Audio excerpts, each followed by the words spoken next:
आपका इस know your legal rights channel पे स्वागत है। मैं एडवोकेट एससी कानूजिया। आज मैं आपको बताने वाला हूँ कि स्टैम्प पेपर पे जो आप अपना मैटर लिखवाते हैं या उसे हाथ से उस स्टैम्प पेपर पे लिखते हैं और लिखने के बाद क्या वो वैध है, क्या वो लागू हो जाता है या उसकी वैल्यू प्रूफ के तौर पे कितनी मान्यता है, यही सारी चीजों को आज हम इस वीडियो के माध्यम से जानेंगे। दोस्तों, इस वीडियो को शुरुआत करने से पहले मैं ये कहूंगा कि यदि आप लोगों ने मेरे इस चैनल को अभी तक सब्सक्राइब नहीं किया है तो प्लीज इसे सब्सक्राइब कर लीजिए, ताकि क्योंकि इस तरह की लीगल जानकारियां आपको मिलती रहें। तो दोस्तों चलिए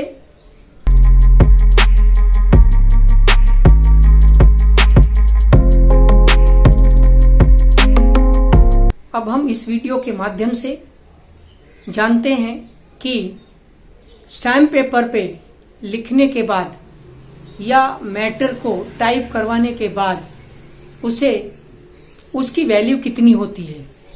दोस्तों, सिर्फ स्टैम्प पेपर पे आपका मैटर लिखने से, चाहे वो कोई भी मैटर हो, चाहे वो कोई भी एग्रीमेंट हो, एफिडेविट हो या कुछ भी हो, सिर्फ प्रिंट करवाने से या उस स्टैम्प पेपर पे लिखने से उसकी वैल्यू नहीं हो जाती है। दोस्तों, इस स्टैम्प पेपर पे लिखने के बाद आपको उस मैटर को नोटरी के द्वारा उसे नोटराइज करवाना अनिवार्य है।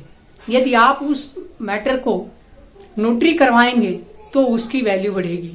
अब आप ये पूछेंगे कि सर नोटरी कैसे करवाएं, तो मैं आपको एक बात बताता हूं। जब आप अपना मैटर टाइप करवाते हैं या हाथ से लिखते हैं तो सबसे जो पहला पेज होता है उस पे यदि वो मेमोरेंडम ऑफ अंडरस्टैंडिंग है, लीव लाइसेंस एग्रीमेंट है या कोई इस तरह का और एग्रीमेंट है, तो सबसे पहले फर्स्ट पेज पे यदि दो पार्टियों के नाम आ रहे हैं तो दोनों पार्टियों के नाम आने चाहिए, उनका एड्रेस आना चाहिए फर्स्ट पेज पे, यानी स्टैम्प पेपर के फर्स्ट पेज पे। यदि वो नहीं आ पा रहा है तो आप फर्स्ट पेज पे पहली पार्टी का नाम और एड्रेस ले लीजिए और दूसरी पार्टी का जो नाम है वो दूसरे पेज पे, यानी वो स्टैम्प पेपर पे नहीं, उसके बैक साइड में जो है आपको ब्लैंक छोड़ना है नोटरी करने के लिए या टिकट चिटकाने के लिए, जो नोटरी वहां पे टिकट चिटकाते हैं।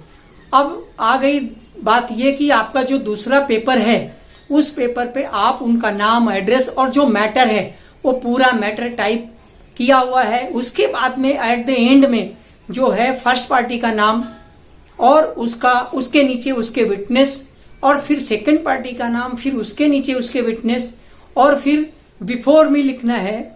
और वहां पे जो दोनों के बीच में अगर एग्रीमेंट है तो दोनों के सिग्नेचर वहां आने चाहिए।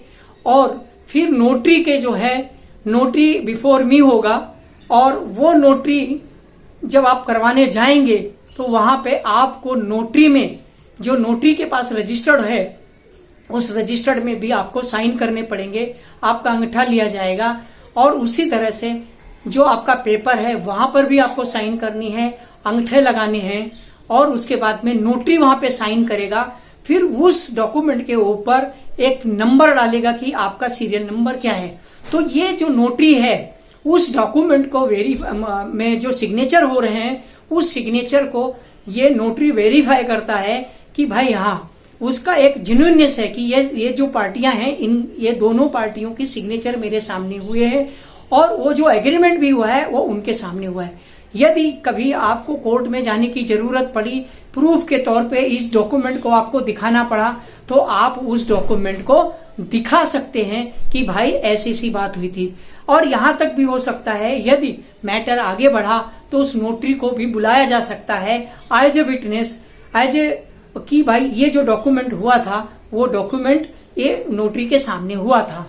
तो ये है कि सिर्फ डॉक्यूमेंट के ऊपर लिख लेने से और प्रिंट कर लेने से और खुद की सही और सामने वाले की सही लेकर के उसकी वैधता नहीं हो जाती है, वो प्रूफ के तौर पे उसे प्रोड्यूस नहीं किया जा सकता है। इसलिए नोटरी करना अनिवार्य है। दोस्तों, यदि आपको ये वीडियो अच्छा लगे तो इसे लाइक कीजिए और अपने दोस्तों में इसे शेयर जरूर कीजिए ताकि इस तरह की जानकारियां उन्हें भी मिल सके। और यदि इस तरह की आपको लीगल जानकारियां चाहिए, इंफॉर्मेशन चाहिए, तो सबसे पहले एक काम कीजिए, मेरे इस चैनल को सब्सक्राइब कीजिए और बेल आइकॉन दबाना ना भूलें ताकि अगले आने वाली वीडियोज की नोटिफिकेशन आप तक पहुंच जाए। थैंक यू, धन्यवाद।